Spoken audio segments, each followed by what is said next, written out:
Of all the yokai, the supernatural creatures of Japan, the Tsukumo-Gami have to be among the strangest. At the same time, few other yokai are so firmly rooted in and representative of the traditional culture, for reasons I'll get to in a moment. I first need to make clear that there is no one type of Tsukumo-Gami.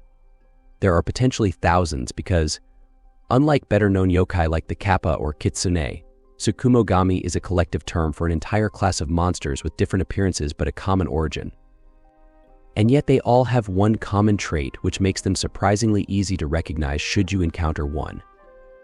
It's all in the name. The kanji literally translates as tool god, but is also a homonym of the words 99 and gods.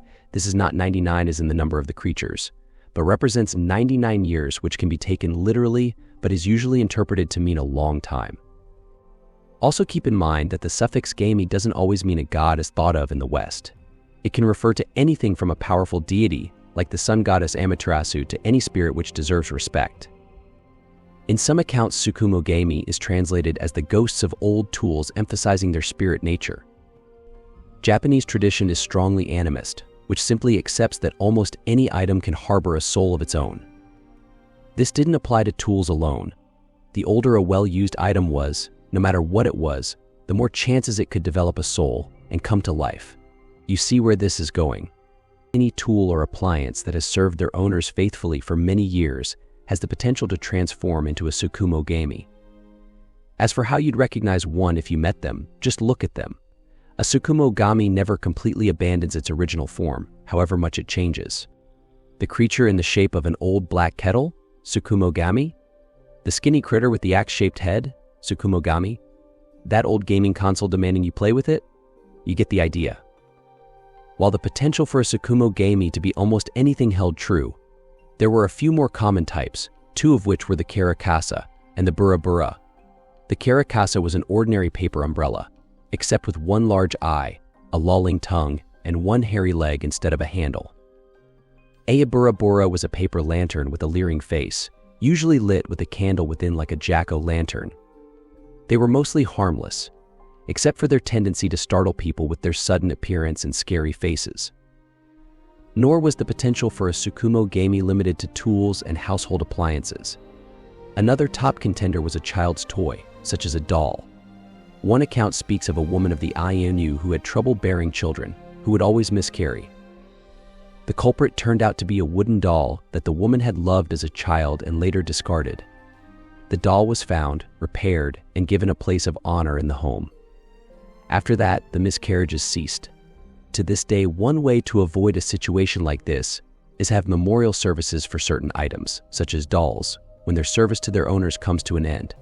Treating the items with such respect is believed to prevent the creation of a Tsukumo-Gami. It makes sense that most people want to use their tools and kettles and such in peace without the chance of them coming to life and causing mischief. And so, starting in the Heian period 794 to 1185, came the Susuharai festival. This translates as soot sweeping. Back then, hearth fires, lamps, and candles were the only sources of heat and light other than daylight, so houses tended to accumulate soot. Susuharai was a spring cleaning festival designed to get the house in order and clean to welcome the god of the new year.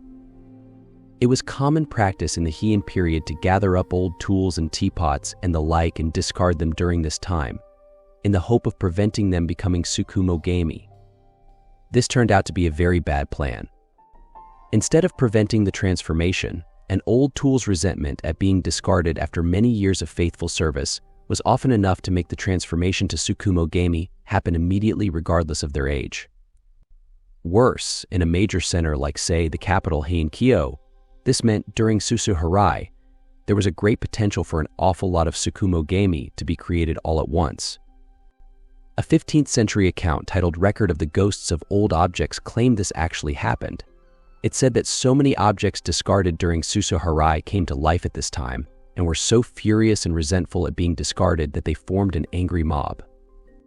They marched in a grand procession along First Street and made a great disturbance and struck such fear into the people that high-ranking Buddhist priests had to be summoned to deal with the supernatural riot. Supposedly, you can travel to Heian-Kyo, present-day Kyoto, to this very day and see the path the creatures took. While it was true that Tsukumo-Gami in large numbers could be physically dangerous and were certainly astonishing in appearance, for the most part their true weapon is guilt. How would you like to deal with a faithful tool or once favorite tea kettle confronting you for abandoning them, you heartless human? And who among us except the very young would be safe from deserving such crushing remorse? Not writers and storytellers, that's for sure. Especially those of us who have been at it for a while. The very idea is quite disturbing. Story fodder? Absolutely. Still very, very disturbing. Given a choice, I think we'd all avoid it.